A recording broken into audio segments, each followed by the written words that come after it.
first of all, I was surprised that they would want me to portray this character, but I was so ecstatic, to be able to dig into someone, a character that has so much history.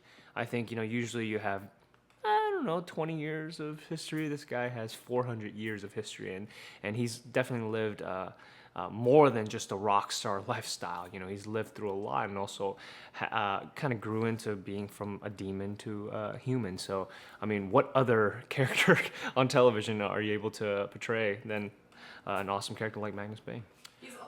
He's quite powerful. He's the all powerful High Warlock of Brooklyn, and obviously there are other warlocks that are more powerful than him. But I think it's a combination of his experiences and his understanding of magic, and also the shadow world, that allows him to be on like the top, I would say top 5 warlocks. And I think for this, especially with the Mortal Cup being out there and needing to be found, I think he's able to really help the Shadowhunters maybe gain control of it.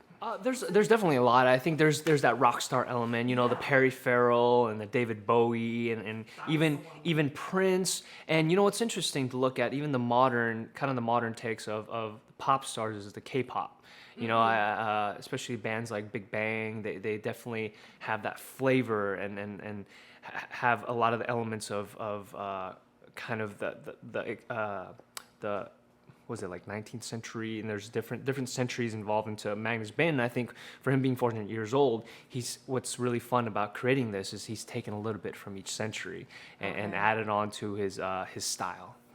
Honestly, I think all the Shadowhunters, when they go to Magnus Bane, there's kind of a resistance to help out Shadow World, because if you get into the mythology, there's always been the Downworlders and Shadowhunters, where they just they don't really get along. But obviously there's the Magnus and Alec relationship, and I think what's really funny to me is Jason Magnus kind of relationship, in the sense like he's always watching out for Jason, not trusting him all the time. So I think there's an interesting dynamic between all the Shadowhunters in different ways, and Isabel and Clary. I think it's really fun dynamics for sure.